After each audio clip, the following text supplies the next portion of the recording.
not the Sachmanula. What's the question? What's going for sukkah? Taking off doing a malacha of soisa, taking down taking apart. So the samach also the problem with soisa. You see the bottom one's at the top one. Yeah. Yes.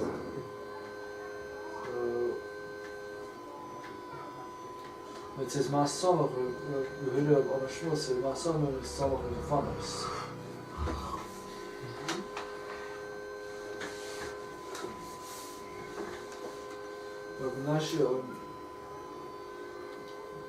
Before we start, can I ask you a question? It's something that's been puzzling me somewhat.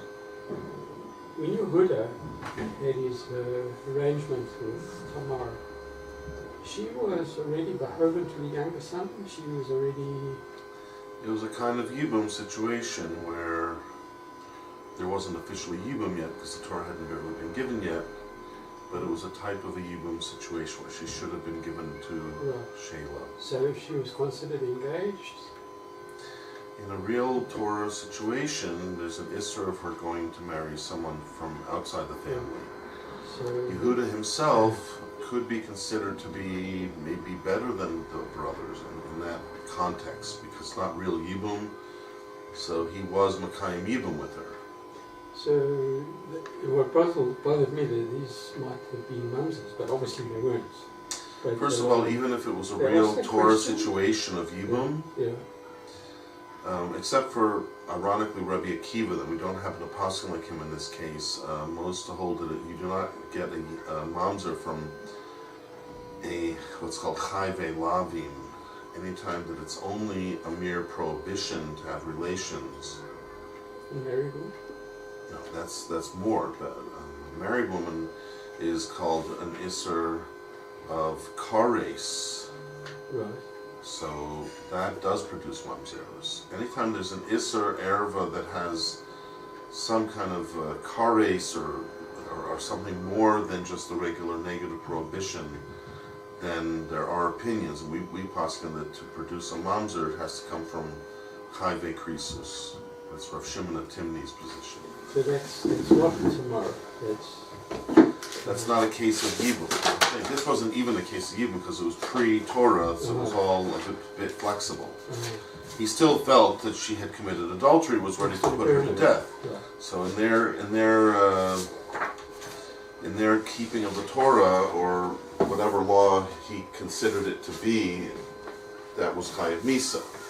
But the truth of the matter is, it's not really true. I think they say that she was considered a Bas Kohen. That's why she was to be burnt. But a regular woman who's in a situation of either doing Yibum or Chalitza, it's called a Shomeres Yavam, a woman who should be doing Yibum or Chalitza, either one, but she's not allowed to get married to someone outside of the, let's say, the direct brothers in today's halacha, after the Torah was given. Even though, as I said, the negative prohibition is enough to make it forbidden, but it's not enough to produce mamzerus. Because of the fact that it's been preceded. No. I say even today, in the halacha as it exists today, there is an isser of the woman before she gets chalitza, of marrying someone what's called in the shuk, so to speak, outside of the direct brother relationship. It's still only a negative prohibition and not enough to produce mamzerus. So the married woman is? Married woman is. I explained why. Because there it's not just a negative prohibition, there it's a negative prohibition which is chayav koris. It's any offspring from that on mamzerus, right? Mm-hmm. The first Mishnah in Maseches Krisus lists all the things that are chayav krisus in the Torah. There are 36 of them. Right. 2 of them are mitzvahs aseh, so they have nothing to do with what we're talking about. The person who doesn't do bris milah or doesn't do korban pesach. But as far as negative prohibitions, there are 34 of them that do produce kares, but not all of them are sexual relations. Some of them are eating chaylev, for example, the wrong kind of fat. Okay. or whatever. But of the ones that are relations, I think there's 16 of them or something like that. So there's a certain number of them that do produce mamzeres, but most don't. Okay, thank you.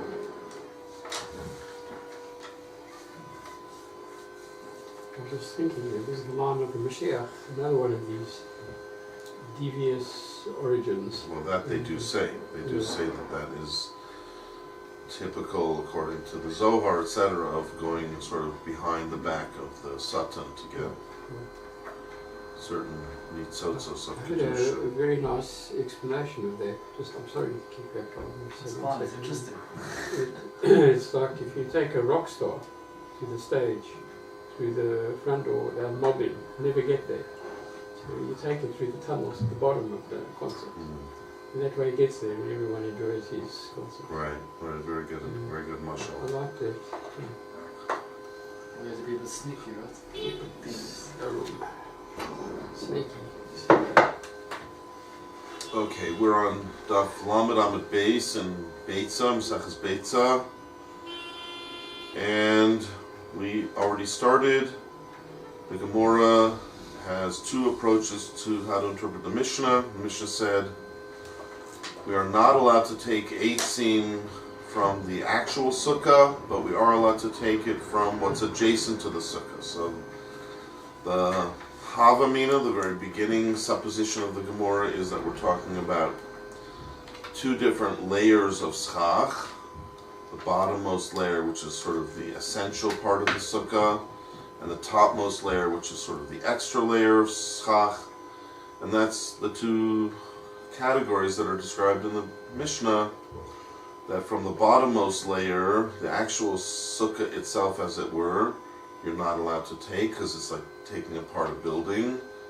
But from the topmost layer, that's what it seemed to be saying, that you're allowed to take because it's not really part of the essential part of the building. To which the Gemara says that's not really true halachically, because once he lays it down, the entire layer, whether it's the topmost part or the bottommost part, it's part of the edifice, part of the building. And you take away even a small part of the building, even the tiny little bit of the top layer, it'll be a problem of what's called soiser, taking apart a building. So how come the Mishnah seems to permit it? So Rav Yehuda Amar Shmuel says, well, we're talking in a special case where it's not talking really about the schach per se, but rather the walls and what's next to the walls.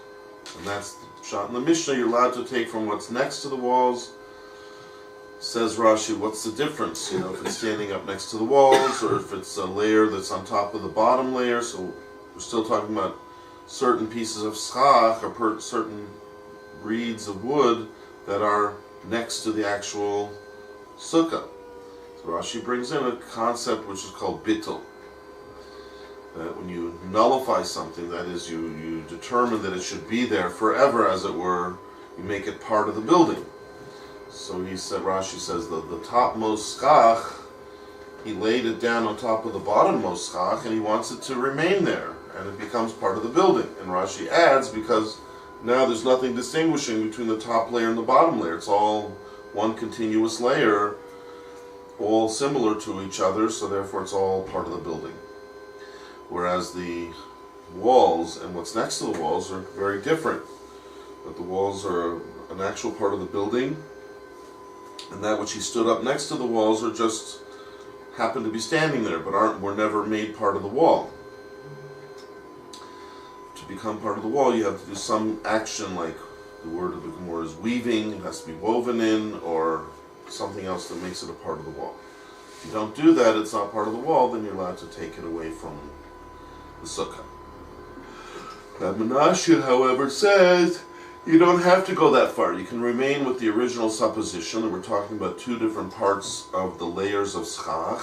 And the difference is that the bottom layer is like regular schach. You just lay it down upon the sukkah, and therefore it becomes part of the sukkah. Whereas the top layer that's adjacent, that we're saying you can take, that the Mishnah says you can take, is a special case where he had tied up the schach in bundles and then thrown it on top of the sukkah, so that now, just like the previous case where the what he's taking away is extremely different than than the sukkah.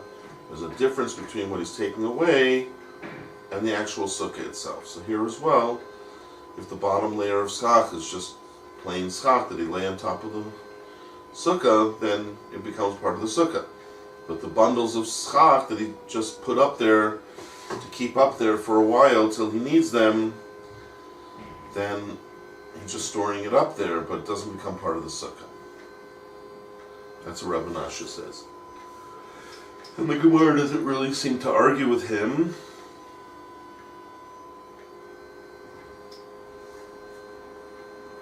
In any event, now that we brought up this subject, which Rashi said in the Mishnah, it's talking about a sukkah because it really means a temporary dwelling, but not the real mitzvah of sukkah per se. Talking about even on Pesach or even on Shavuos, on the Yomim Tovim that aren't part of sukkahs.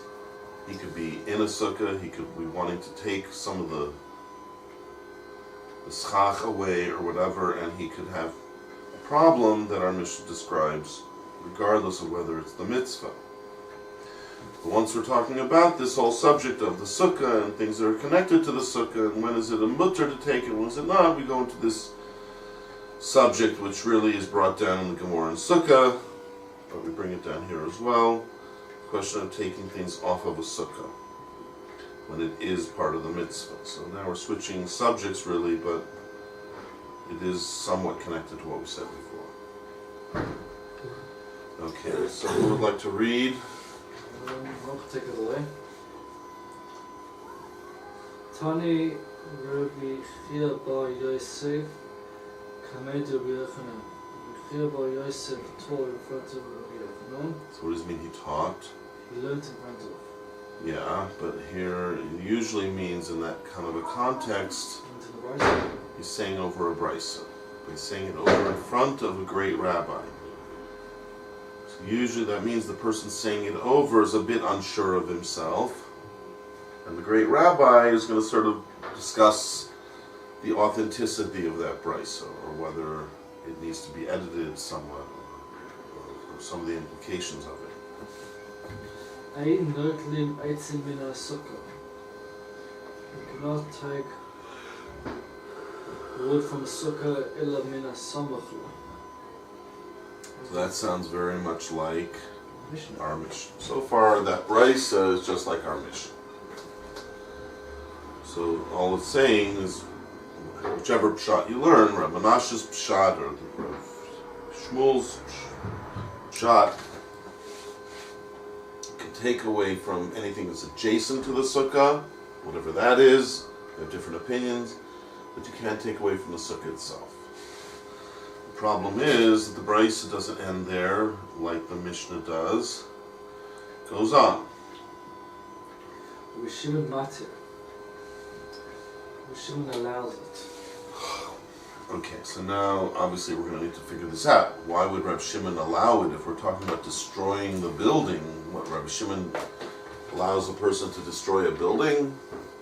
Taking off the schach or taking off the walls of the schach is destroying the sukkah. So why would Rabbi Shimon allow it? How we have earlier cases where it's dependent on muksa, that we can understand why Rabbi Shimon is matir muksa, because we know that's his shita. But are we talking about muksa here?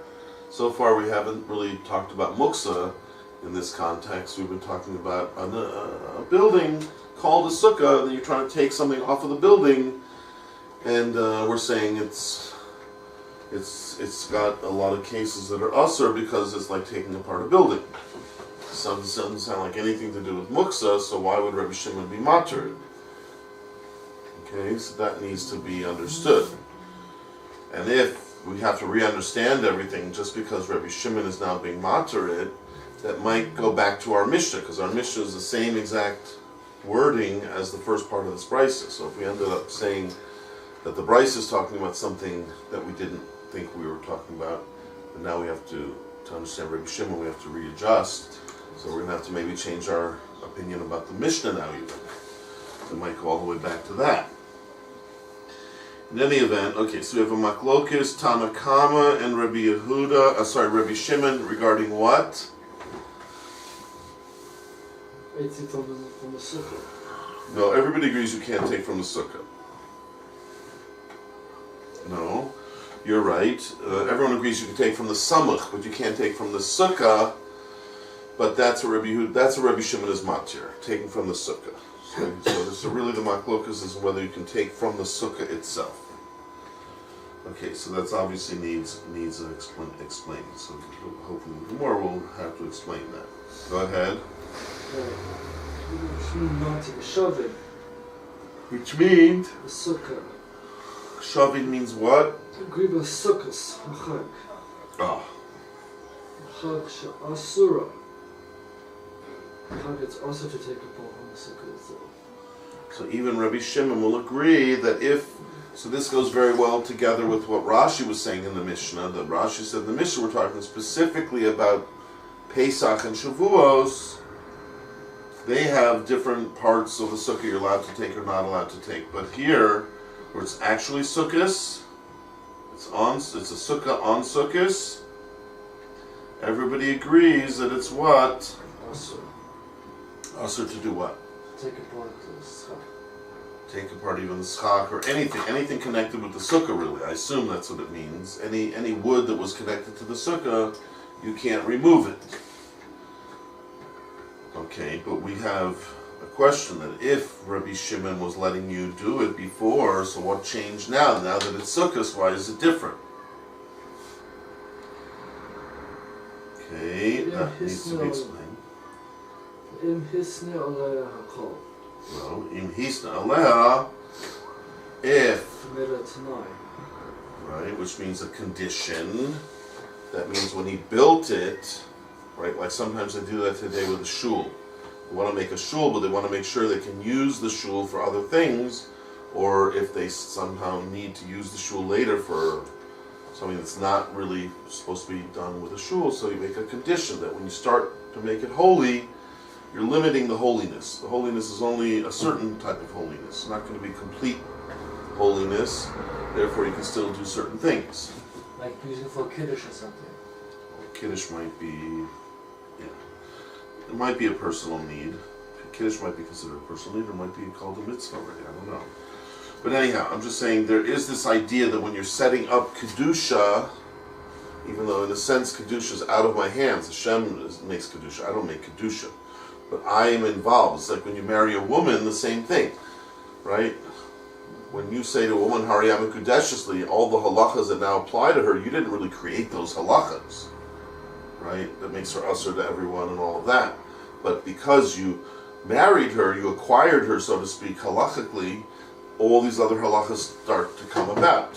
So you do have some kind of control in it. So you can make a condition in how it comes about. So here also, you're making a condition in how the sukkah gets the kedusha of the sukkah, and therefore what? Hakol. Kol lefiyah tonight. All goes according to what are these conditions? His condition. I'm not. Everything will be according to his condition. Again, you could word it one way. There'll be a certain halakha. You word it a slightly different way. There'll be a different halakha, right? Which is really true in many halakhas, that it all depends on how you say it. Like when you make an agreement with someone to work for them or something, right? You make one kind of an agreement, you have one kind of obligation. You word it slightly differently, you have a different obligation. So everything goes according to the condition. Now the Gemora is going to ask, Rabbi Shimon matir? Rabbi Shimon's matir it? how could he do that? We said before, not putting sukkah, so we said before that taken from the sukkah.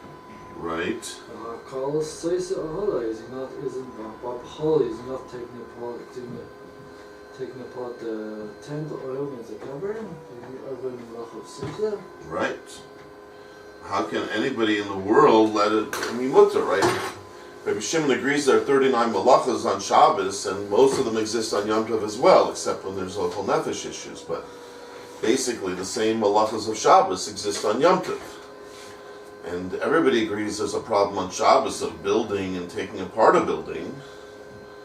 Right? And it's an extremely important halacha, by the way, because sometimes you do a tiny little thing, sometimes you're not even thinking about it. You pull a nail out of a wall, let's say. that's called soiser. Right? Let's say there was a nail that you just saw it hang on the wall. That maybe once upon a time you used to use it to hang a picture on or something on. Now it's just sitting there empty. You don't like the look of it. So without even thinking, you just pull it down. That's taking apart a building. Right? And that's asur for sure, and it's even chayiv, chatas if you, right? So therefore, how could Rabbi Shimon matter it? How in the world could anyone say one of the 39 malachas that everybody we thought agreed on those 39 malachas, all of a sudden he's saying there's no problem? Why? How can there be no problem? So the Gemora says, I'm going to read Shabbatai. Okay. Amar Rav Nachman bar Yitzchak. So we've seen him before. He's an old timer in the Gemora. He's an Amora, right? Hacha sukkah nofelet. Askina. And we're busy with a sukkah that's destroyed, that's broken, that's fallen. Fell down. Fallen. Right. Sounds like the Harachaman, right? Harachaman, Yakamana Sukkah, stuff not the follows. But basically, on Sukkot, there's such a thing as a sukkah that fell down, right? There was a big storm, like they're predicting today, and then the winds came and blew down the whole sukkah, right? It can happen. I heard about that. So then you have to know, now what? Now what are you allowed to do, right? Yeah. Are there any halachas still, limiting you or not? So we're saying that's what it's talking about. A case like that, where the Tanakama might look at it one way. So by the way, if this is true, that what we're saying now has to apply to our Mishnah, because it's the same wording as our Mishnah, that changes everything, right? It means we're not really talking about a normal sukkah in our Mishnah either. But since the Mishnah officially doesn't have Rabbi Shimon being matir, so we don't necessarily have to say this in our Mishnah. But it's just funny because everything in the Beitsa was in the Mishnah except the Rabbi Shimon matir. So it seems if we're making a special ukimta in the Beitsa, and it's the same wording as the Mishnah, we might have to say that's what the Mishnah is talking about too. But okay, that remains to be seen. In the meantime, so how will that help? We were worried because it seems like Rabbi Shimon is letting you take apart an ohel, right? So he's allowing you to do the malach of soser, which, how could he do that? Right? It's one of the 39. It should be asur on Yom Tov as well. So we say, no, it's talking about a special sukkah that already fell down.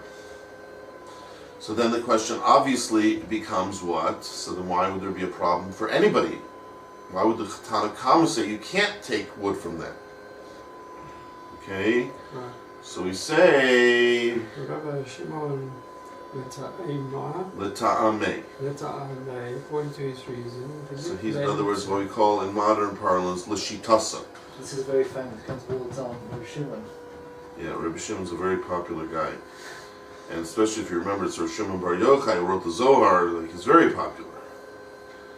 But the truth is, we usually do pass like Rabbi Shimon, Wow, but not always. He's always coming up.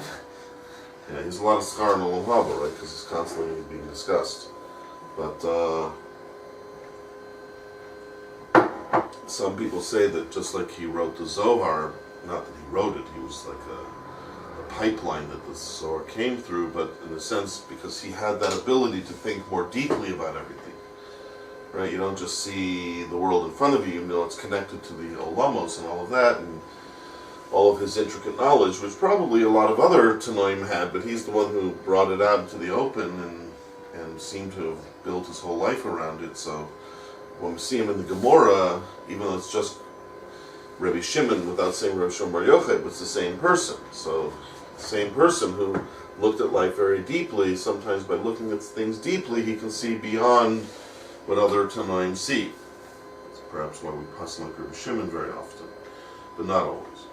In any event, okay, so Rabbi Shimon in here, when he's allowing you to take the wood from this sukkah that fell down, so it's because of something else that he holds. Why? He doesn't hold by muktzah. Oh. So now it really is true. The reason why Rabbi Shimon was mentioned over here, and the fact that he's matir, this is reminiscent of many other places where we found Rabbi Shimon to be matir, muktzah. So it's not only by sukkah neferes, but even by regular regular structure? Not necessarily. Not necessarily. This remains to be seen.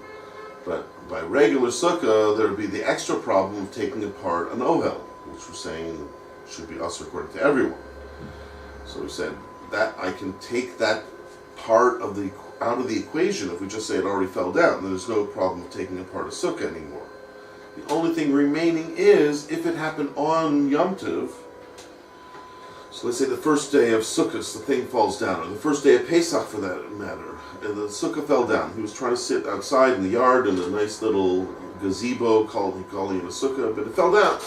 Now what? Can you take the wood away from there? Say clear the area. Or you say, look, now I anyways can't sit outside. We have to eat in the house. But at least let me use the wood for, I need extra firewood, so let me offer to my neighbors for extra firewood. But can I do that? This wood 5 minutes ago was part of the house. So that's very much like other cases where Rabbi Shimon said, oh, it started out not usable, but right now it is usable. So that's where the Gemora says that's the famous Shitas Rabbi Shimon, where he says he doesn't hold a muksa, but we know that that's a limited thing. That means that specifically something that when Shabbos or Yom Tov came in, it wasn't usable, because it was part of the shemen of the fire, or any of the other reasons that we've had, but in the middle of Shabbos, all of a sudden it becomes usable. The sukkah fell down, so now there's no problem of taking apart a sukkah. The only problem remaining is, till now, you couldn't take it. So when Shabbos or Yom Tov came in, you couldn't take it. That should make it muksa for the whole of Shabbos.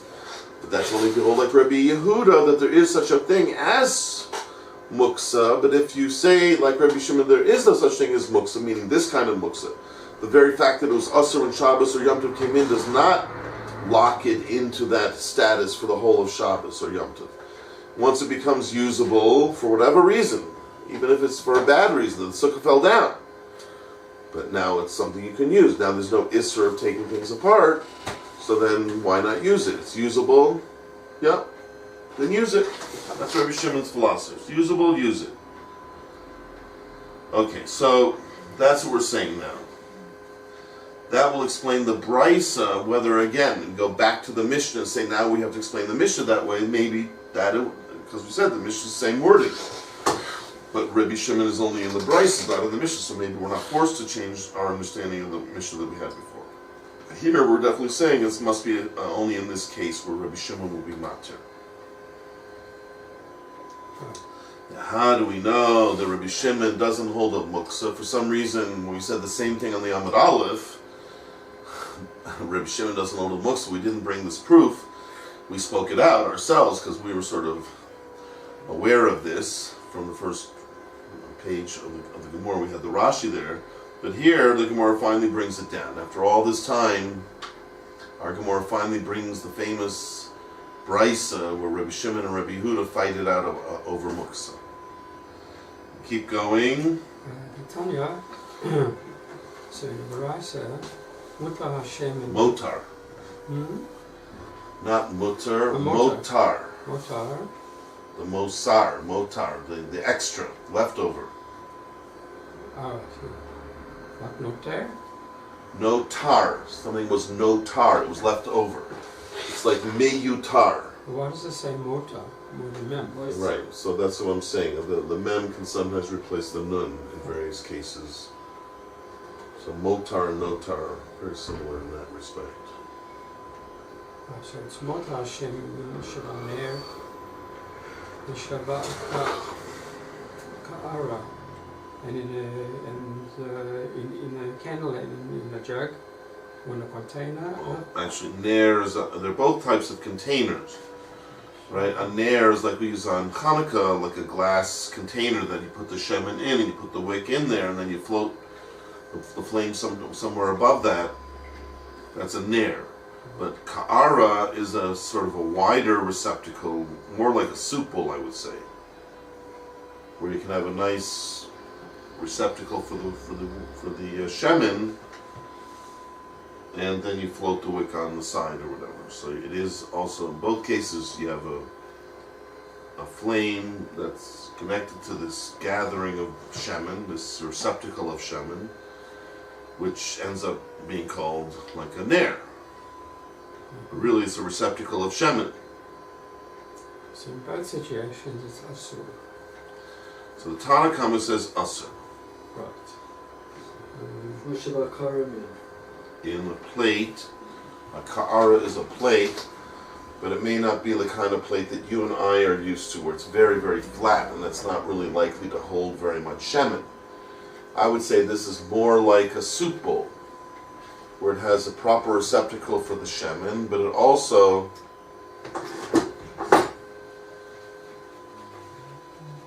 can accommodate a number of wicks, and therefore you have pretty much what you have in a ner, but you have more shemen and you have more wicks usually.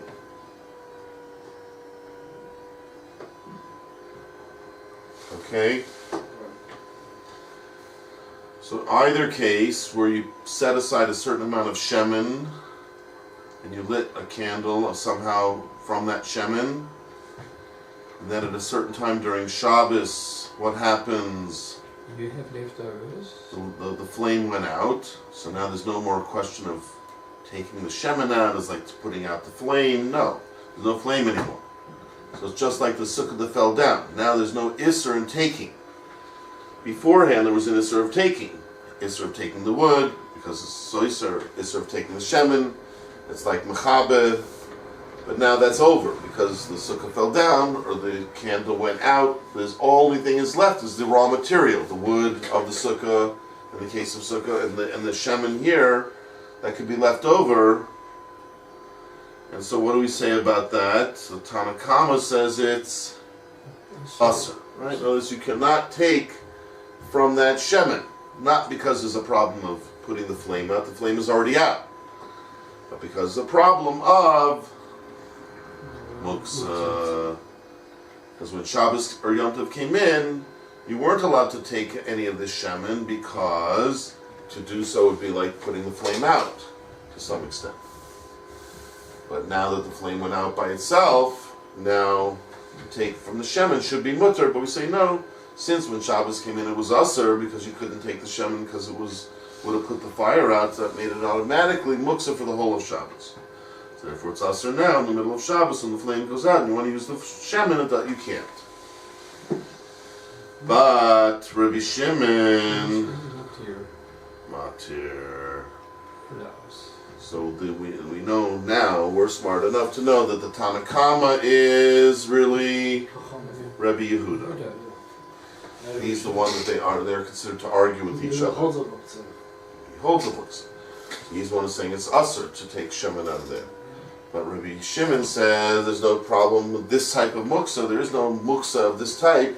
So therefore, as long as right now it's usable, you can use it. And that's the classic machlokas, Rabbi Shimon and Rabbi Yehuda. So our Gemora is trying to say what? Rabbi Shimon in our Beitsa that lets you take from the wood of the sukkah that fell down, he's the same Rabbi Shimon, meaning it's the same idea that he projected in another Mishnah, another Beitsa, where he let you take the shemen out of the ner. So now the Gemara is going to question that. Midami? Right. What does that mean, midami? Is that the difference?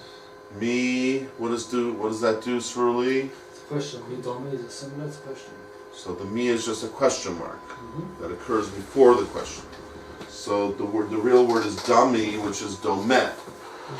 So similar. We were trying to say that just like in the case where the sukkah falls down, Rabbi Shimon is letting you take the wood. That's understandable because it's just like the case where he let you take the shemen when the flame had gone out.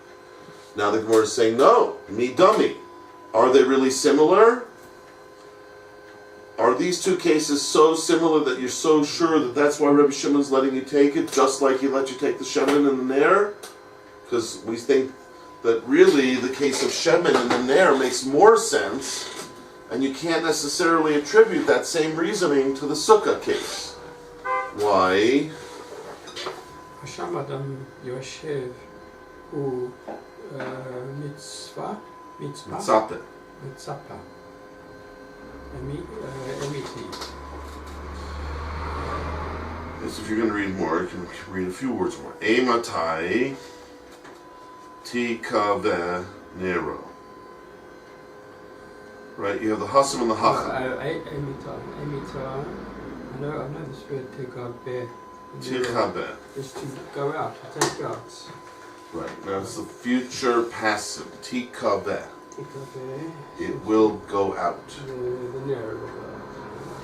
Mm-hmm. Okay. So what's it saying? So a person who sits. No, not who sits. A man will sit. That's right. A man will Not sit. necessarily sitting, but it's an expression, meaning he is in a constant state of mind of expecting something to happen. Right. Whether he's standing or sitting is not really the point. You know, if someone's actually sitting and looking at the candle, just waiting for it to go out, you say, "Look at that guy. He's pretty weird." You know, he's standing there staring at the nair as if he's expecting something to happen. You ask him, "What are you expecting to happen?" He says, "Any minute now, it's going to go out. I'm going to get that shemen." So that would be a real case of Yoshev and Mitzvah. The guy's mom is sitting next to the candle, looking at the flame, waiting for it to go out. But normally, it doesn't happen like that, right? Normally, it's just a state of mind. So Yoshev is kind of like saying it's a state of mind that's static, that's like ongoing. He's in a constant state of mind till it goes out. That what? What's his state of mind? That he's going to use the oil. No. Eimatai. He's saying to himself. Oh, sorry, what's matzah? Mitzapeh. He's expecting. You know the questions they ask you when a person passes away? You know what they ask him? You know the 6 questions they're going to ask you when you go to Olam Haba? Did you study Torah in its time? Did you make time for Torah? Did you do business? Set times. Yeah, that's the first question. Did you do business honestly? Right. One of the questions they ask you, look over there on Shabbos, I think Daf Lamed Aleph at the bottom. One of the questions they ask you is, Sipisa liYoshua. Yes. Did you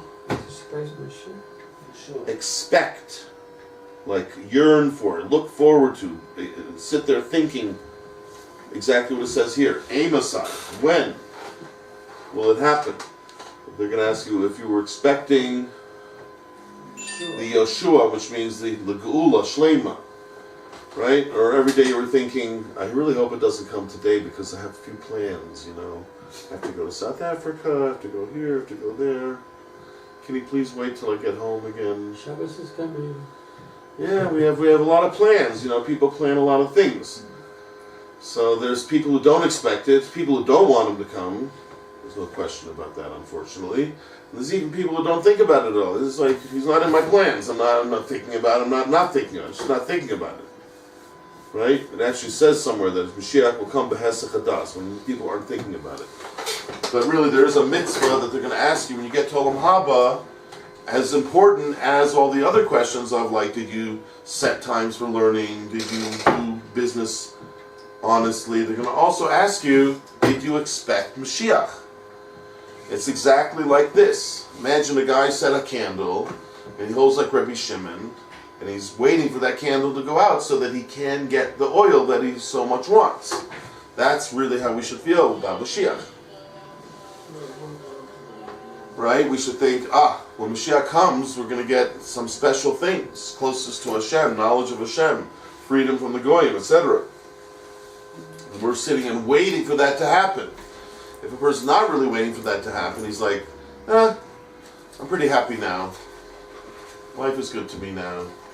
Right? Jews are suffering, but I'm okay. Like Rav Schatz said today in the Shmuz, everyone's like, think about themselves and not worry about other people. They're not even worried about all the people who are suffering today. Well, when Mashiach will be different than now. Well, there are different opinions about it, but everybody agrees we will not be subjugated by the Goyim. There's a Gemora that says, Ein bein Mos Mashiach, right? There's no difference between now and the days of Mashiach except for Shibud Malchios, right? Except for being subjugated to the Goyim. They were subjugated to the Goyim. You have to worry what they're going to do in the UN, etc. right? What's Trump going to say? What's Putin going to say? What's John going to say? Right? We're like, our minds are subjugated to the goyim, unfortunately, right? But there will become a time when nobody will worry about that. We'll just worry about Hashem. We don't have to worry about all what the goyim think and the goyim want. They'll be happy to help us. They'll be happy to support us. So there's no real difference except that they will just change their attitude. They will no longer try to subjugate us.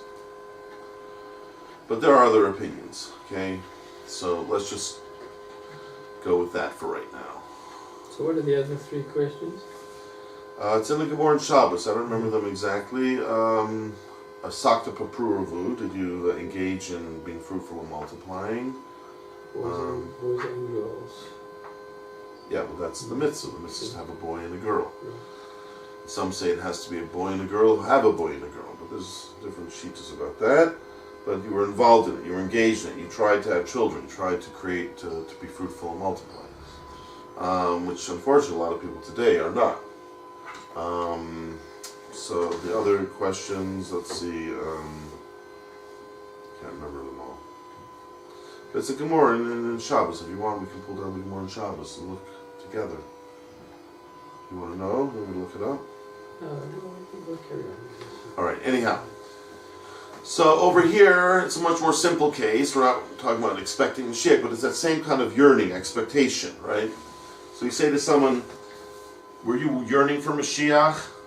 Right? That's going to be one of the questions they ask you, right? In this word, matzapa, Mitzapeh. is a... You know where you have that word? A mitzvah. Mitzvah Yericho. You ever go to Mitzvah Yericho? Mitzvah Shalom and Mitzvah. So what is a mitzvah? What is a mitzvah? A lookout. A lookout. Right? You're looking out towards something for the view, for the whatever. Basically, you're looking out. That's what to be mitzapeh is like, to look out and hope for that thing to happen. In English, you call it expecting. It's like you're expecting it to happen. You're hoping to happen. Yearning, kind of somewhere in the middle of all those words. Yearning, hoping, expecting. But what's interesting is that they don't say that you have to be sitting the whole day thinking about Mashiach, right? You have plenty of other things that we do. It's not considered bad if we do business, or we help our wives, or we learn Torah. In the middle of learning, we don't normally think about Mashiach, right? So are they going to say when I get to Olam Haba, I didn't do my duty of hoping, expecting for Mashiach? No, it's a general feeling inside. It's like if you're waiting for a bus, right? How do you feel when you're waiting for a bus? You're sitting at the bus stop. You make sure you're at the right place. That shows that you care about whether the bus comes or not. But then you start to do other things. But you know, every so often you look out, see if the bus is coming, right? Oh, it's not coming, so you continue doing it. But part of you is always hoping, expecting that it's soon going to come. That's expecting from Mashiach. You're thinking about it, but not all the time in every moment. But it's a general thing in the back of your mind. If that's how you feel about Mashiach, then you'll probably get through the din on that question at least. So 6 questions, you have to get through the din on all of them. Right? But does anybody make some of the questions? It seems that that's part of the judgment is on those 6 questions, and not everybody gets through with such flying colors. Why? Because they don't make it. Well, there's a place called Gehenna that sometimes people have to go down there and suffer something that replaces what they should have done in this world, but whatever, do tshuva, and get ready for the real Olam Haba. In any event, It's a Gilgal part. it's not always a Gilgal, right? In the olden days, not everybody believed in Gilgal, and still they believed in the Torah. It means you could just die and go to Olam Haba, but in the middle, you have to go to Gehenna to be mechaper on what you didn't do. You're going to be judged. And some people, even after that, won't get the highest level of Gan Eden because they didn't really do everything they were supposed to do. So there's 2 things. The Gehenna is mechaper on Averas, and then if a person didn't do what he was supposed to do, he may not get the highest level of Olam Haba. Right? You might get the bottom floor, and some people will be in the penthouse. The full screen. Okay. So not everybody comes up as a Gilgal? First of all, not everybody, especially in our day and age, I'm sure a lot of people don't go through Gilgal because we're at like the end of days. So it may be that certain people don't get the Gilgal. Certain people, the truth of the matter is, people beg not to come back as a Gilgal. It's pretty sad when if a person gets so close to Olam Haba and they tell them, you have to go back again. It's like getting all the way to Telstone. You see Telstone, and then the bus driver says, sorry, you have to go back to Yerushalayim. I'm so close, how can that be? That's horrible. I can't believe I'm so close. You know? That's not a good thing. Gilgal is not really a good thing. But I'm sure Hashem built it into the system. It does accomplish certain things that need to be done for certain people. But some people don't come back as people, by the way. Some people come back as dogs. So someone who's very much involved in Lashon Hara comes back as a dog, whose tongue is always hanging out. He's mechaper on that, and there's other things, right? Moshe Rabbeinu said, "Let me come back as a bird, that I can at least fly into Eretz Yisrael and see what it's like," because he wasn't able to come into Eretz Yisrael. Okay. Yeah, it's not something we don't want to do. Hopefully, if we do everything right, we'll get everything accomplished in this lifetime that we need to accomplish, and we'll go straight into Olam Haba when we die. I heard a very nice thing on this. The ultimate embarrassment was the mirror that they hold up in front of you there and say, this is what you should have been, right? As opposed to the mirror down here where you look and you see yourself. Right. And you say, this is what I am. Right. So they use the word Shaul as the alternative word for Gehinnom. Right. And the Shaul means borrow. Right? Then this is it's a borrowed life. Where you borrow it from? You borrow it from your parents, from your friends, from your associates. It's not your life. It's not the way you should be behaving. It's the way you are, which is a borrowed life. It's not the true life. I kind of hear what you're saying. I'm not 100% clear with how the borrowing fits in, but anyhow, I definitely hear that people get to the next world and they'll be confronted with what they could have accomplished and they won't even recognize necessarily who they really should have been. And how do you know? They say the Nasiv did that once. He wrote some incredible spurim, and once when he finished the Sefer, he made like a seal on having written and completed the full Sefer. And he said, when I was younger, I wasn't so matzliach in learning, and my parents almost, sent me to become a regular. Whatever it was, even the Rambam, same thing happened to the Rambam. The parents didn't think he was cut out for learning, and they wanted him to be a shochet. But he begged to be able to learn, and the Nasiv said, if I wouldn't have begged my parents to learn, I would have just gone in the way they wanted me to go, the way that seemed to be the easiest way to go. I would have gone to Olam Haba, and they would have shown me this Sefer that he wrote. He wrote an incredible perush on one of the Gaonim, Rav Achai Gaon, called Shiltos, the Rav Achai, and it's an incredible Sefer that he wrote. So he said, if I would have gone to Olam Haba, they would have shown me the Sefer. They would have said, they actually said, you were a Rotseach. You were a Rotseach. You killed this man who was supposed to write the Sefer. He says, I never killed anyone. Didn't kill a fly. He said, yes, you did. Because you could have written this Sefer. You would have been the author of this Sefer, but you didn't push yourself to accomplish everything you could. So you never wrote the Sefer. So you basically killed the man who should have written the Sefer. Because there would have been a Sefer that would have been able to show him that he would have been able to write. Because he said, I did write it in the end. So you see, I was capable. But nobody thought I was when I was younger. They thought I was not so good at learning. And if I would have just believed all of them, then I would never have written this. In a sense, I would have killed the man who wrote the Sefer. Pretty scary. How do you know? Well, the only way you can really know is to try your hardest, do everything you possibly can, learn as much as you possibly can, try to accomplish as much as you possibly can. Never sort of sit back on your laurels and say, it's enough, I'm doing enough. Always try to push yourself to do a bit more. And if every day you accomplish everything that Hashem expected of you that day, then there will never be this problem. You get to Olam Haba and they won't say you could have accomplished something else. They will, no, every day I made an estimation of what I can really accomplish. I need this much sleep, this much that. But he has to be careful not to be too self-indulgent, because he gives himself 8 hours to sleep, and they said you could have slept 6 hours a day. You would have done very well with only 6 hours a day of sleep. So 2 hours a day, you could have been learning, you were sleeping. And if you add it up, 365 days times 2 hours is, whatever, it's over 700 hours a year that he was sleeping instead of learning. What? You say during those 700 hours, you could have been learning so much more. You could have finished all of Shas. You could have written a few Sforim. After 10 years, right? After 10 years, it's 7,000 hours. 7,000 hours a person can accomplish quite a lot. Again, everything's dependent on the person. We can't overdo it, because then like we'll get sick or something, and then we'll be good for to nobody.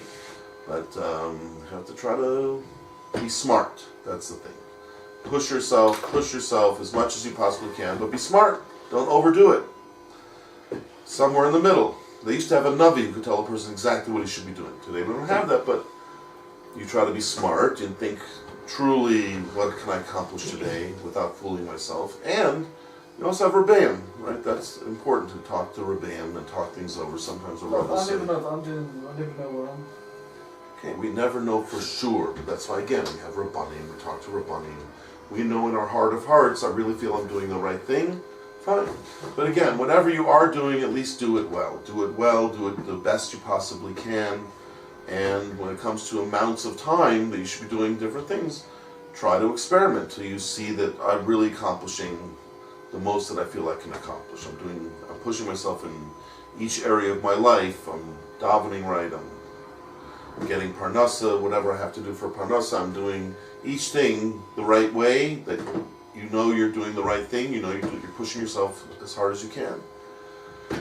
So then when you get to Olam Haba, they'll probably be happy. But again, we're very biased in our own, for ourselves. We like to be very comfortable, so we often make a mistake in judgment just because we like to favor ourselves. So you have to be also always a little bit, that's why they say learn Musar, try to be more honest with yourself, to really, as Rav Shatz was saying today, to see things as Hashem sees them, not just as people around you see them.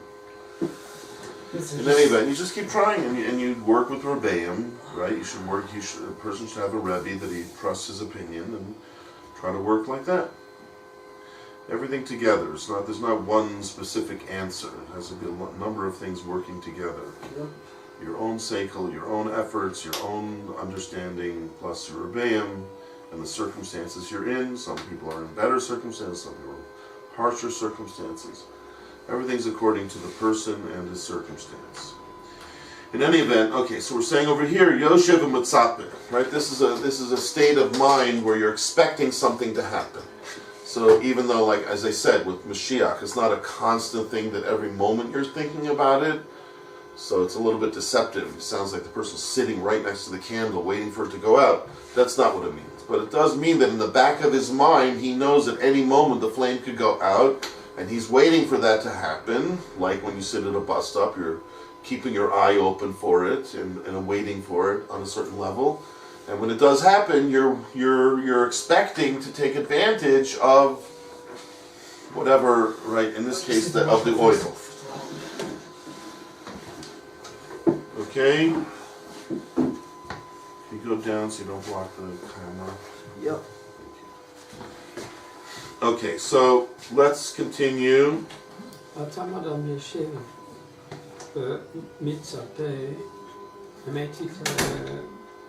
Ematai. So man who will sit in... Not who will do it, a man does it. That is the normal way that a normal person acts, that he's waiting for his thing to go out. Right. So therefore what? Therefore what? What? What do you think that helps, that he's sitting and waiting for? He's sitting waiting, it declares that it's not muksa. Therefore Rabbi Shimon will be makel. That's right, because everything occurs in the mind, right. And the yesod of muksas of a person push it away from himself, as it were, then it seems to be saying here that even Rabbi Shimon would agree that there is such a concept as a person's mind pushing things away. But here, he never pushed it away. He was constantly thinking, oh, in a few minutes the flame is going to go out, I'm going to use that shemen. So it was never quite pushed away. It's just the opposite. He was hoping to eventually use it.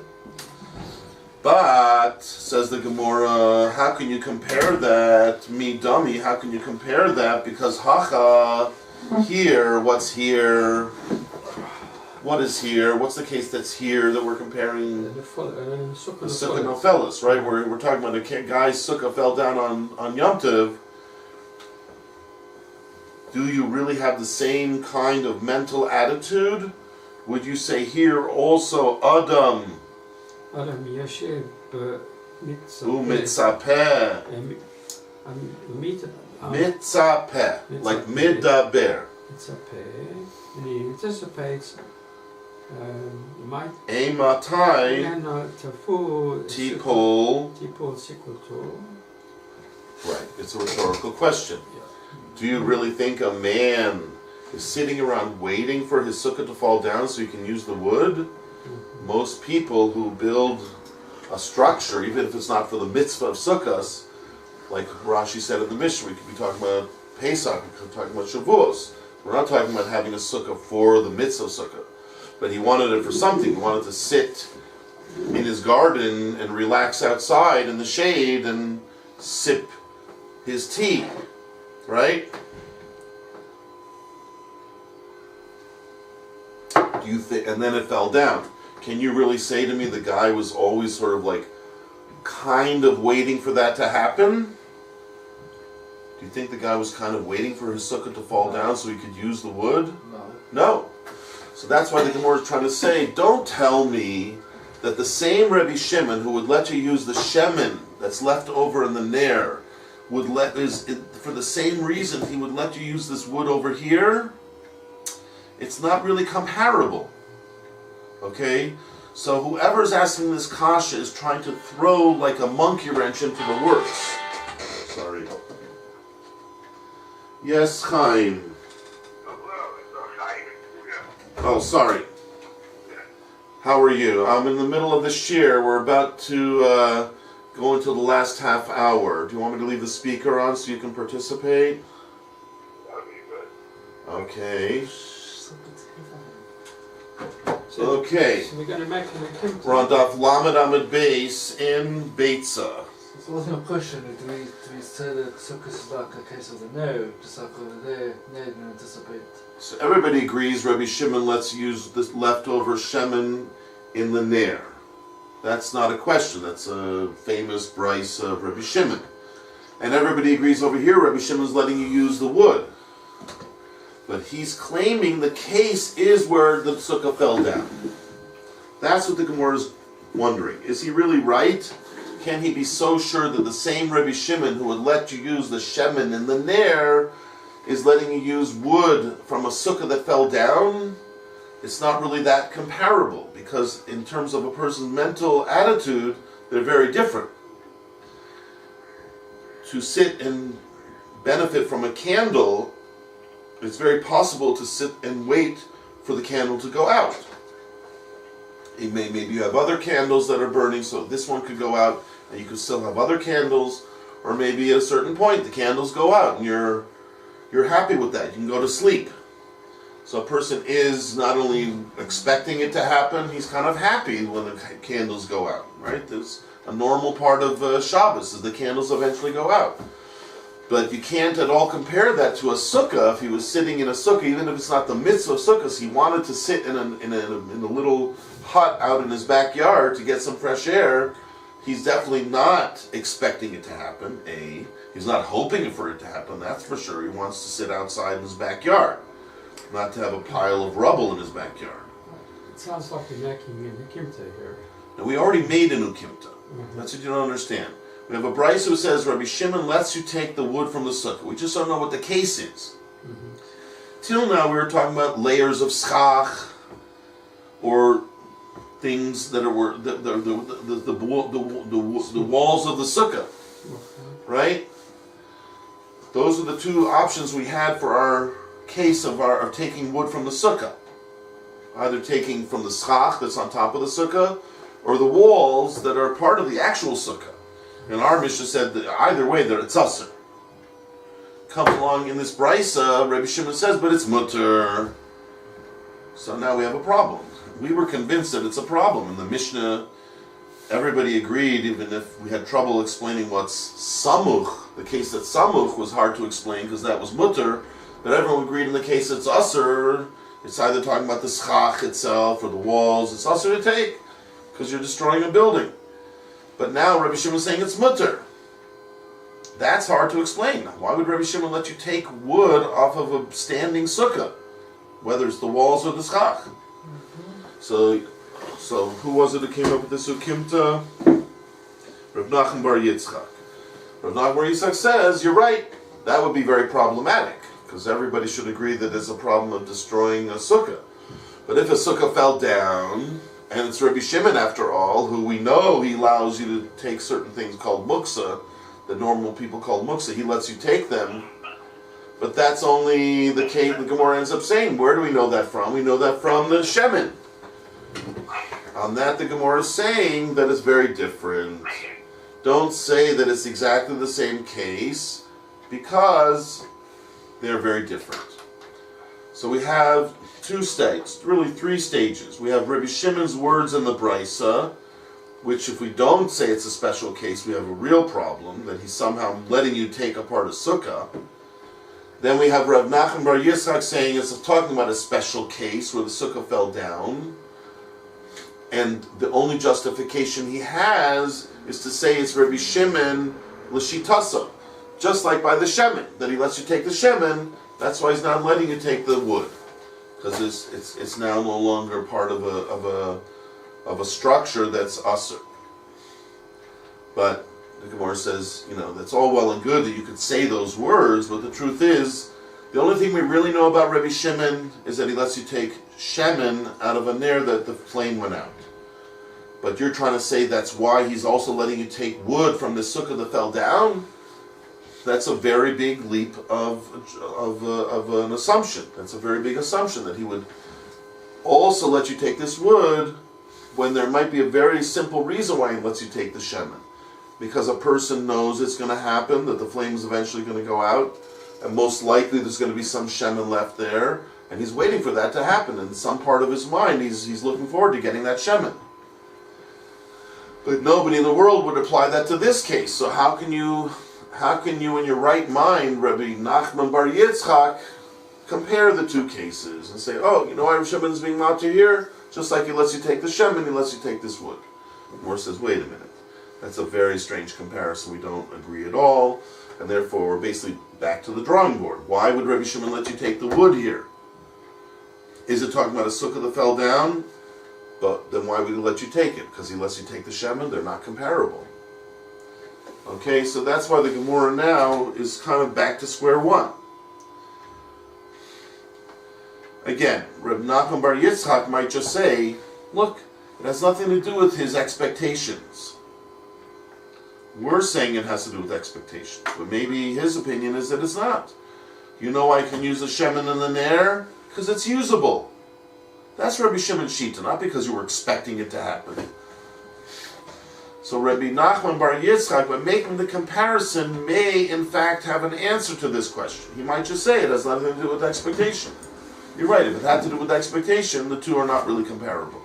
In one case he's expecting it to happen, actually hoping it happens, in the other case he's not. But maybe it has nothing to do with expectations. That's maybe Rabbi Nachman bar Yitzchak's answer. Anyhow, okay.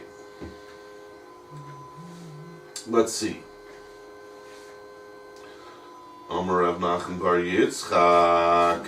So now he's got to reveal his hand, right? We said there's a way of learning Gemora, 1, 3, 2, 4.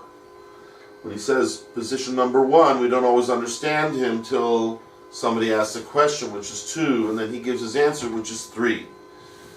And then sometimes the person who asked the question comes back with a 4 to rebut, with a new rebuttal. So each time someone is coming to answer, he's revealing more of his shita. So till now we said we're not sure what really Reb Nachman Yitzchak holds. What would he say to this? Now we have his answer. What's his answer? Reb Nachman Bar Yitzchak. Hacha b'sukkah v'uach. This came from a very bad sukkah. Like a shaky sukkah, right? The kind that most of us build because we're not such professional builders. Right? That's maybe why Shabbatai Sukkah fell down. He's an incredible doctor, but he may not be such a great engineer. It actually took off and flew off the roof. Oh, you majored on the roof, like Moshe Schloss's. Yeah. Uh-huh. When I first came to Israel, we just went to like a kite. That's hard, yeah. I wouldn't want to build mine on the roof. This word Ra'ua. It's like Ra'ua. a word for youth, a shaker.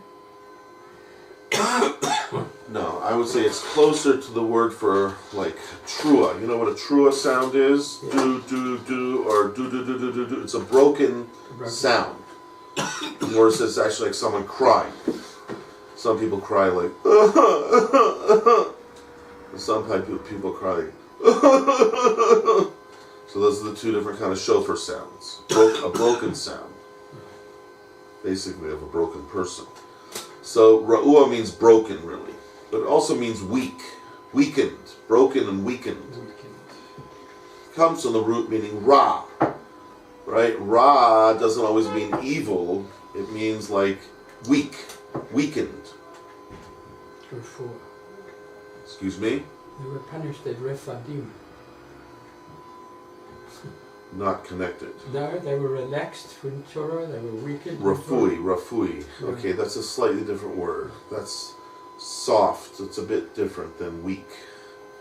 Really soft. Rafem, like rafua, is because you're basically saying that things get sick when they're hardened, like hardened tissue maybe or something. And when the healing comes, they soften up and they let the moisture back in, and they let the blood back in, or whatever. I don't know exactly how it works, but that's what rafa means, soft. But anyhow, let's get back to this. So ra'ua is a doubling. Whenever you have a letter that's doubled over, it means it's intensified.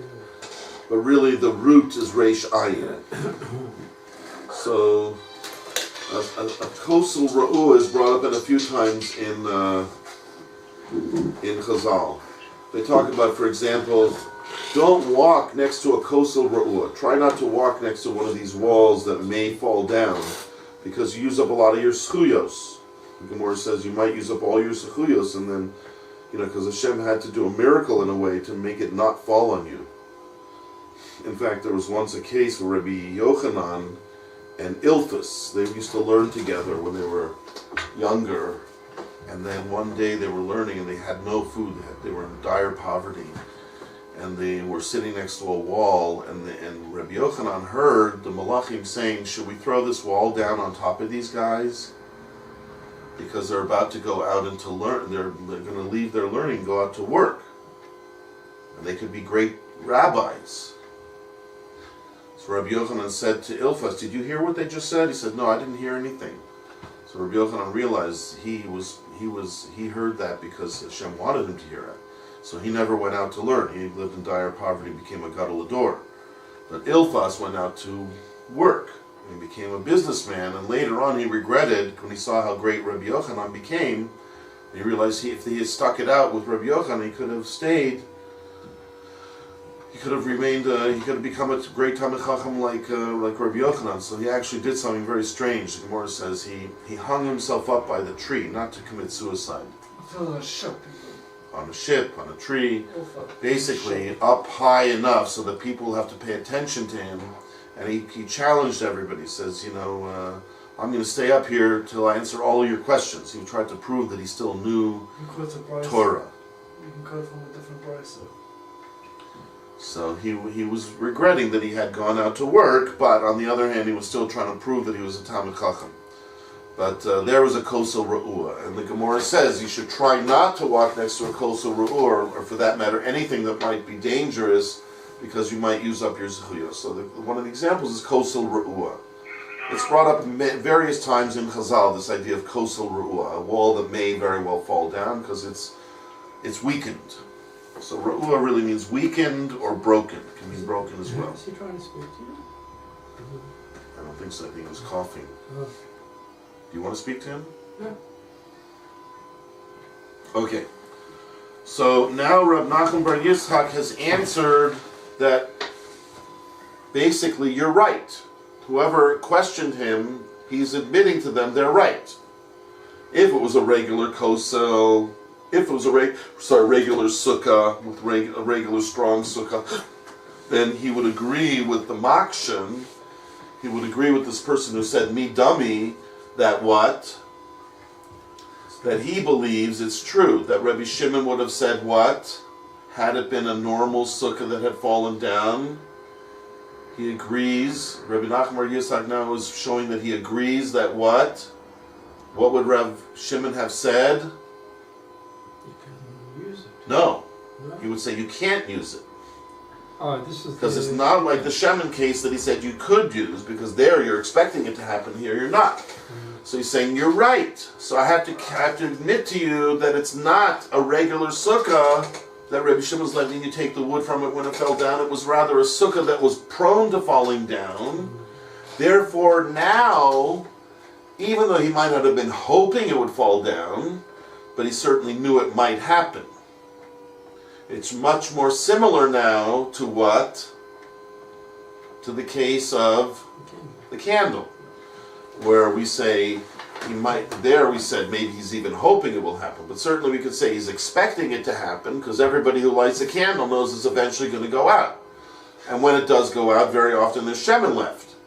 So he's saying now, when we say it's talking about a sukkah that very well might fall down, now it can be compared to the case of the candle very easily. So it'll come out like this. Rabbi Shimon doesn't just blindly say you're allowed to use whatever has a good usage, even if when Yom Tov or Shabbos came in, it didn't have a good usage, but now it has a good usage, I'll let you use it. Reb Nachum Bar Yitzchak is saying that what? That's not true. He agrees with the Maksha. When will Rabbi Shimon let you use something in the middle of Shabbos if it wasn't usable at the beginning of Shabbos or Yom Tov? Only if there was an expectation that it might happen. Rabbi Shimon doesn't matter everything else. It's not matter everything. According to this Shita, now there's a Maklokas in Shita's Rabbi Shimon. What we're learning here is not necessarily everyone's opinion of Rabbi Shimon. But what's interesting is that the Makshin was saying the idea that you have to project into Rabbi Shimon that there's some expectation that it will become useful. And Reb Nachum Bar Yitzchak accepted that. So it seems like, at least according to these Shitas that are in our Gemora, it is definitely part of Rabbi Shimon's famous Shita that he would say he doesn't hold a muksa. Well, that's not always true that he doesn't hold a muksa. If it's a situation where it was usher to take it at the beginning of Shabbos or Yom Tov, and it's not expected that that will change, so then if it does change, according to this, Rabbi Shimon would say what? It's not, no, it's usher. If you weren't expecting it to happen, it ended up happening. Right? There was a freak storm. Right? Not in the days when there was weathermen telling you what was going to happen the next day. But all of a sudden there was a storm, and it kind of took everyone by surprise, and then your sukkah flew off the roof. Right? And you weren't really expecting that to happen. According to these Shitas in our Gemora, Rabbi Shimon would say, Asr. It's usable now. There's no Isser of taking. There's no Isser of taking apart a sukkah anymore. It's all destroyed anyways. Doesn't matter. Were you really thinking it might happen when Shabbos or Yom Tov came in? No. So therefore you can't now come and partake. Even according to Rabbi Shimon, that we kept saying he doesn't hold a muksa, he does hold some level of muksa, according to this. But the reason why here it's different is because it was taught, he has to make an ukimta that is talking about a very wobbly or weakened sukkah that what?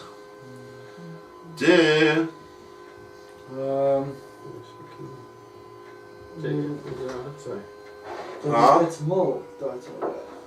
May esmo. I heard his mom live yesterday. Right, so this is something we keep coming back to throughout the Masechta. Das plays a very important role, according to everybody, in the halachas of muksa. Did you really expect this to happen? Were you really thinking you want to use it at the beginning of Shabbos or Yom Tov? Well, in the back of my mind, I was really hoping that it would happen, I would be able to use it, or I was thinking it might happen at least. Not that I was necessarily hoping.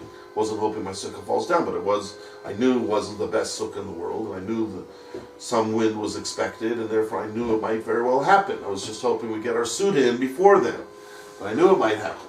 So according to this, the das plays a very crucial role. If you can't suppose that his das was on it from the day before, or i.e. when Yom Tov or Shabbos began, then according to this shita, according to our Gemora, Rabbi Shimon would not let you use it. But what about the previous case we had of Eitzim Sheba Muktzah, let's say? Remember that case not so long ago? In the story chart.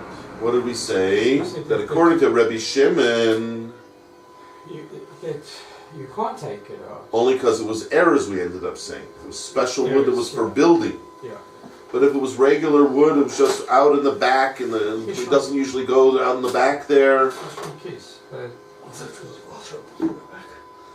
So Rabbi Shimon, we said, if it wasn't Kisaron Kis, it was regular wood, just out in the back in the muksa, You could use it.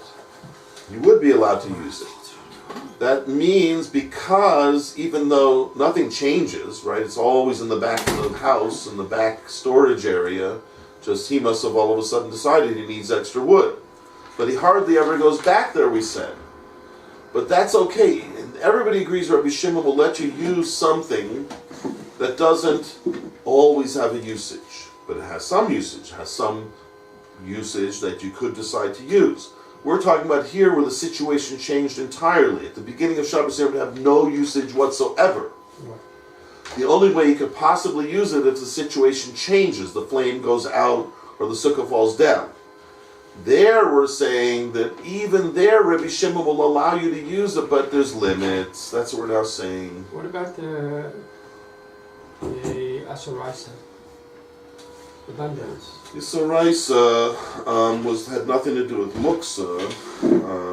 We were saying it just happens to be stored it up there. So I don't think you're saying it might be a Muksa question as well, because if he stored it up there, that'll be like the Otzer case. So then, according to Rabbi Shimon, for sure it would be okay, because it has a usage. Just I thought to leave it up there for a while, and now I changed my mind. So you're not asking according to Rabbi Shimon, I suppose. You're asking according to Rabbi Huda. What would he say? He'd say you probably couldn't choose it. I would say if we already have established that something like Otzar, Rabbi Yehuda would say you can't use, then maybe this would fall into the same category, because he put it up on top of the sukkah to sort of store it, and may not have thought to use it for a while, then possibly that would be considered muksa, according to Rabbi Yehuda. In any event, okay, so we have our Mishnah, which now we're not sure if it's talking about the case of Sukkah Nofelis, because now we had a Beitsa that was essentially the same wording, and we've now decided it's talking about Sukkah Nofelis. However, the Beitsa, we only had to do that because of what? Because we had Rabbi Shimon being matir. We had to say it's talking about a special case. Our Mishnah that doesn't bring in Rabbi Shimon, we can still claim that it's talking about the schach, or about the walls, and according to that, Rabbi Shimon in a regular sukkah would agree with what it says in the Mishnah that you can't take from the sukkah. If it hasn't fallen down and there's still an isser of soiser, for sure Rabbi Shimon would say it's asr. The only time we could find a case where Rabbi Shimon will be matir was if the sukkah fell down, and now we had to admit that it probably makes more sense as well to say not only it fell down, but it was also a bit of an expectation it would fall down, because it wasn't the best built sukkah. It was a bit wobbly, it was a bit weakened. Okay, perhaps we'll stop here. Yeah, wow.